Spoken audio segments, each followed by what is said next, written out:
What up, everybody? Pato Morningstar. Another wonderful, beautiful day here in my neighborhood. I hope you motherfuckers and motherfuckerettes are having an awesome day.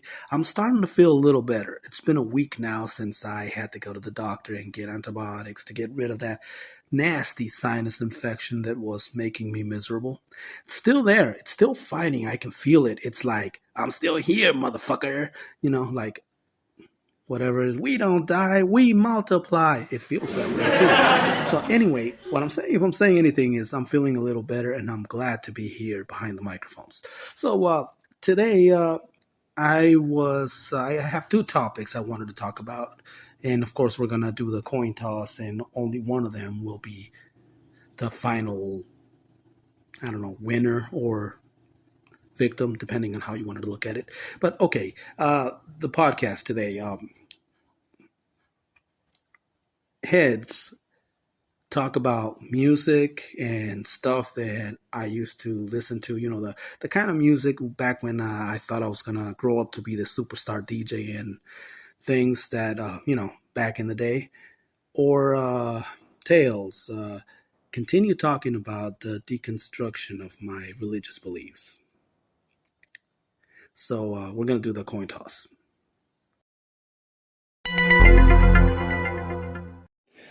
All right, we get the hot coin out, and we're going to do the coin toss.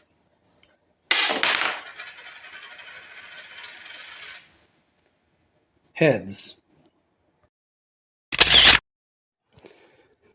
All right. Motherfuckers, motherfuckerettes. I guess we are talking about music and the kind of stuff I used to listen to back in the day, when Pato was a younger youngster and he thought that he was going to grow up to be the superstar DJ, be one of the hottest things since fire, I don't know, next best thing since sliced bread and all that shit, back when we're young and we think that the world is mine and all that type of shit. So, as you know, I'm a Gen Xer. I'm a kid born in the, I don't know, 70s, mid 70s, grew up in the 80s and early 90s. So I get to boast about growing up during a time of innovation, creation. Hip hop was young and it was just starting out. I mean, we got to witness the Rockmaster Scott in the Dynamic 3, well, we didn't witness it live, but I mean, I'm the generation that got to listen to it in a cassette tape, listen to The Roof is on Fire, I don't know how many of you remember that shit, like the roof is on fire. We don't need no water. Let the motherfucker burn. Okay, now that I've said that, I mean, a lot of you are going like, no wonder Pato's so fucked up in the head.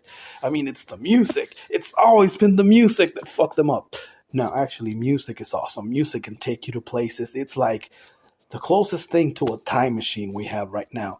So, what I'm saying is, yeah, in the 80s, like I said, when I started paying attention to music, you around 11, 12 years old, a lot of my tastes were simple. It was like whatever was on the radio.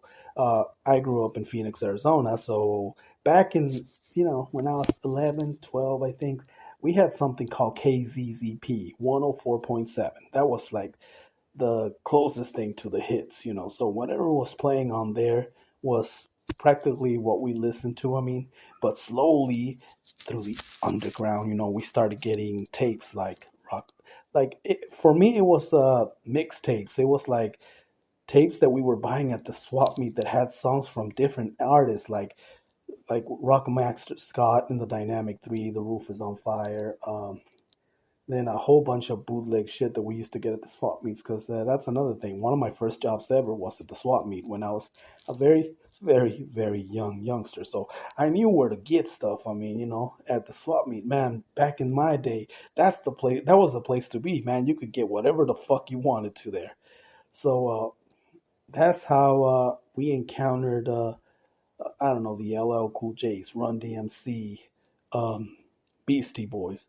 Although my first Beastie Boy record ever, License to Ill, I gotta give props to my grandma. I mean, she didn't like the music, whatever, she hated it, but she loves her grandson. So I remember we were traveling from one town to another, and we were coming from LA to back to El Centro or Calexico.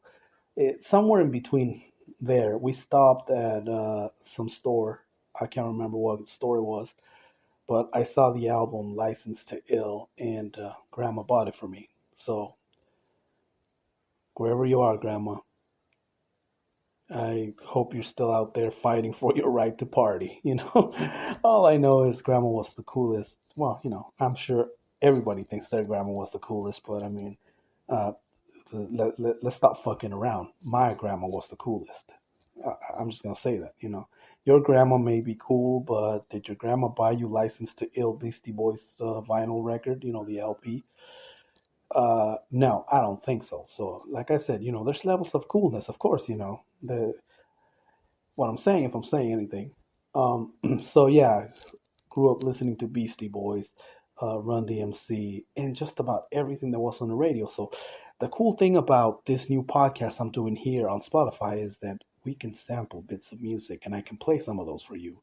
So let me give you a quick taste of some of the stuff I was listening to back then while I regroup, collect my thoughts, and get ready to take my next one. Oh, right. Yeah, that brings memories, Uh, no sleep till Brooklyn. Anyway, as you can see, I already, not to go back to the religious thing, but you have to remember, Pato grew up very overly religious. So at the time that this music is coming into my life, there is conflict going in, within me because, um, I'm trying to be a good little boy so that, Jeebus won't look down on me and beat me from heaven with his big stick. You know what I'm saying? But at the same time, all of a sudden, this new grooves, this music, this, I don't know, it's just coming in, taking a hold. And what can I say? I like it. I like it. I love it. I love it. So anyway, bottom line is I start getting into it. And then, of course, when you have musically inclined, when you come from a musical family, you know, we had, uncles that played in mariachi bands and cousins that were DJs. So, I mean, it is very hard to kind of like not be influenced by the music. So, 11, 12, 13, I don't know. Grandma buys me Beastie Boy records. We continue to collect a shitload of music through swap meets and places where we could get music. But behold, one day, the cousin that introduced us to spinning vinyls, big ups to my cousin Rick, uh, I don't know, he's, somewhere in the LA area, but that motherfucker introduced us or introduced me. Well, introduced us because at the time, it was one of those times when I was staying at my second parents because Pato's been fortunate enough to have a couple sets of parents, because life is not perfect sometimes, and sometimes they have to ship you away, to live with your uncle and auntie in Bel Air. Well, not quite like that, but I was at my uncle's, my like I said, my second father. I was living there at the time, and it was fun because my cousins there, they were already listening to some stuff, and it was funny because when I first got there, it's like I was very reserved. I had a lot of reservations about opening myself up to new music because it's the devil's music. It's the devil's, my twin name cousin, he would always make fun like, oh, that the devil's gonna, it's like metal. I at first I had a hard time like digging heavy metal because all the I grew up indoctrinated. What can I say? I mean, church fucked me up, and um, all I'm saying, if I'm saying anything, is that was like my like lashing out. Music was a way to rebel, but at the same time, it was perhaps some of the most wonderful things that ever happened to me. Like I said, it excuse me. Like I said, I'm still fighting this shit.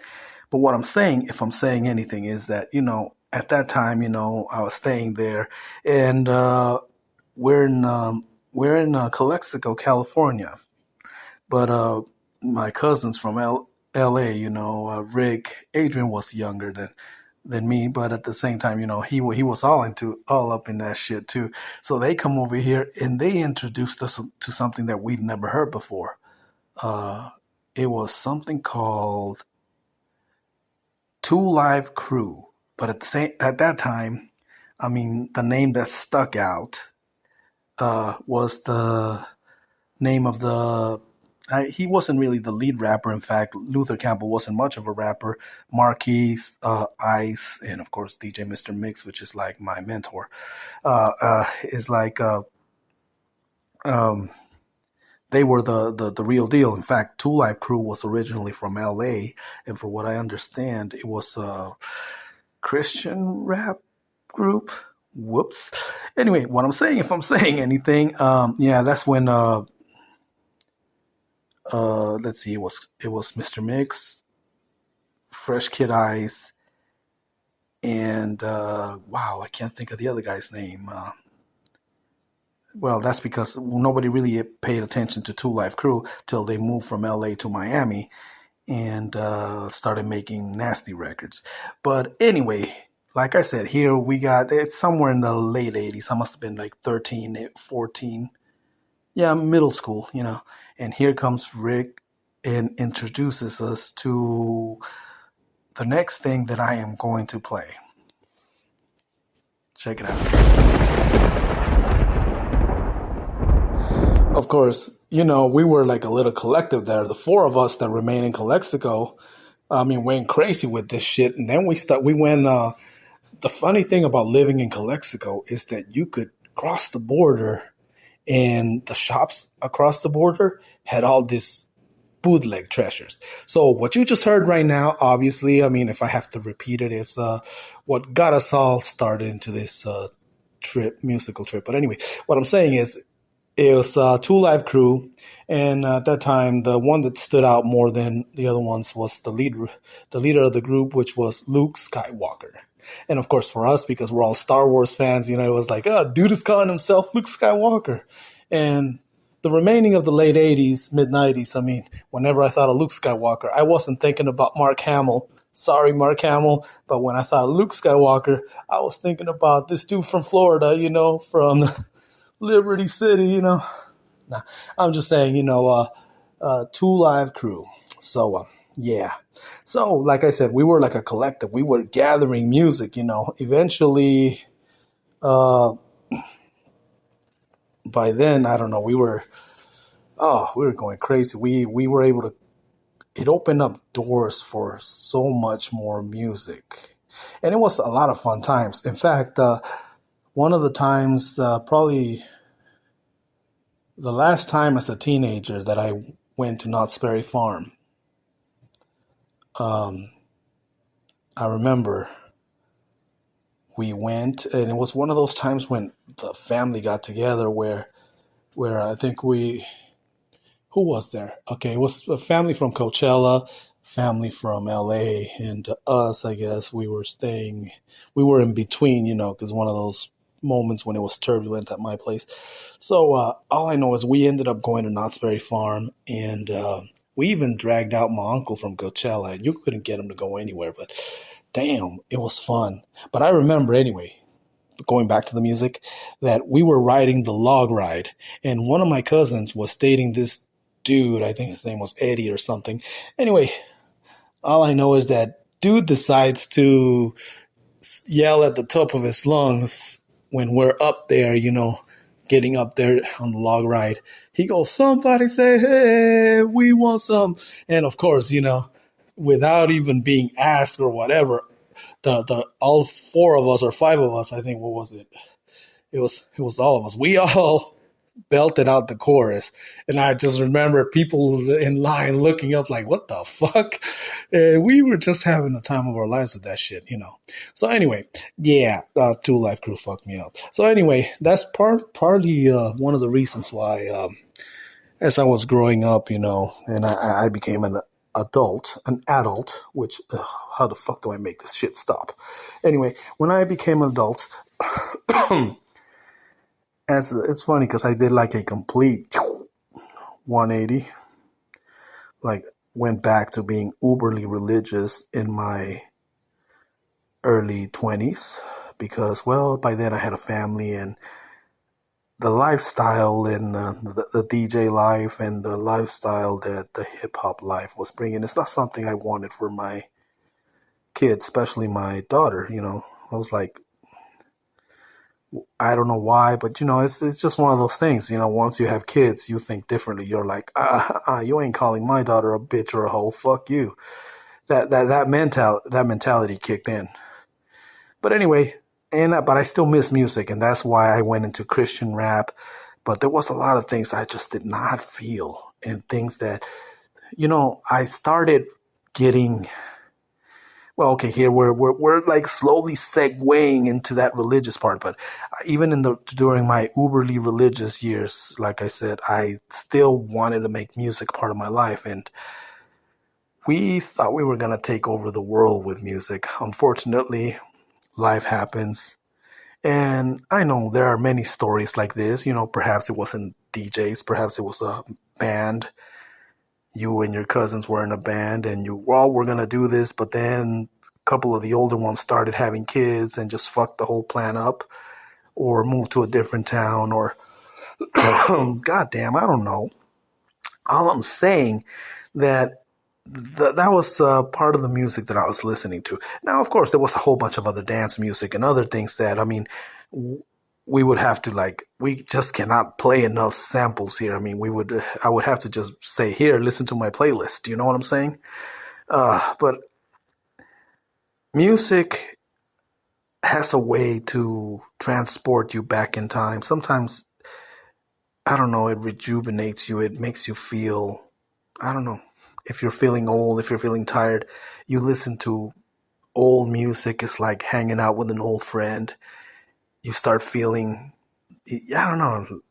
Hey, today, like I said, today I was chilling at home because it's one of the rare days where I get to chill at home. Not because I had to go to the doctor. I actually had like a vacation day that I needed to use.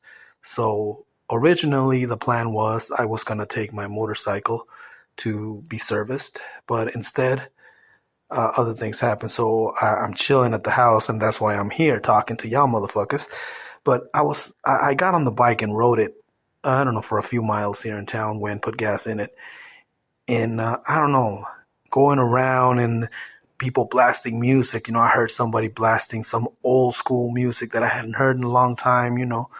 And that's what inspired this podcast when I got here. I was like, okay, I was going to talk about the deconstruction of my religious beliefs, but then I'm like, let's talk about music. Let's talk about back in the day when, you know, we were listening to stuff and it was like such a joy to discover a new tape, discover a new group, you know, when I discovered, well, like I said, when we knew the top ones back then, which was Run DMC, Beastie Boys, the Fat Boys, you know, the ones that actually started getting radio play. But then it was like a joy to discover all this underground stuff that nobody else knew about. The Rodney Ojo Coolies, the NWA, Eazy-E's, which eventually they impacted the world. I mean, and hip hop wouldn't be what it is today had not been for Eazy-E, Ice Cubes, and DLCs. Snoop D-O double G's, and a group that said motherfucked up. Anyway, you know what I'm saying. You know where I'm going with that. So there's a lot of stuff. I remember when we were first playing Eazy-E's radio, nobody knew who Eazy-E was. I mean, why? I don't know. We got the 12-inch record off. There was this, God, that's what I loved about the swap meets back, like the Paramount swap meet. Whenever we went back to California, because, you know, I moved back to Arizona, but we'd go to the Paramount swap meet. they sold fucking vinyl records there. I used to stock up on that shit. Afro Rican, give it all you got. I mean, how many of y'all even remember that? You know what? I'm gonna cut it off right here. I just want to say, hey, if you haven't heard old music, give yourself some time to pour yourself whatever drink du jour, whatever the drink of the day is. For me, right now it's coffee. I'm on antibiotics, so I haven't been able to drink the good stuff, but I've had a little coffee. But anyway, pour yourself a drink, sit back, go to whatever, I'm not going to say Spotify because I'm on Spotify, but listen to, go on Spotify, I don't know, Pandora, wherever you get your music, and just go back and listen to some of that music of back in the day when you still were young, before life smacked you around a couple times. And I'm not saying that life is bad. It's just that, when you're young, when you're like in teen years, you think that there's no way you're going to fail. You're going to go out there and you're going to take over the world. And for some people, it happens. I mean, it takes hard work. I mean, we don't see the behind the scenes, all the hard work and all the struggles they had to go through. A lot of the times we just see the tip of the iceberg and we think that, oh my gosh, they made it, but you don't see the struggles. But you see, a lot of our lives, we didn't become superstar DJs. We didn't make it, whatever our goals were at that time, because we took different goals that changed our lives, that in a lot of cases made our lives better. I mean, for me, for instance, I mean, I cannot picture a day of my life without my children, without my grandchildren, because my oldest one has 6 of her own. And what can I say? I would not change that for fame, money, or anything like that. I mean, sometimes the choices we make may not be what you thought you wanted, but when you stop and look back, you realize that, motherfucker, you are the richest motherfucker on this whole planet because you have family. And I don't want to sound like Vin Diesel here. I don't want to go family. I am Groot. Anyway, what I'm saying, if I'm saying anything, motherfuckers, listen to some music, think of the good times, look at your life where you're at now. Is it where you thought you were going to be? Is it not? But think about it. Would you change anything? I don't know. I'm just saying. And like I said, I was going to end the song with a little Afro-Rican, assuming I can find it. So if not, it'll just be some random music. And motherfucker, it's, like I said, take some time to smell the roses.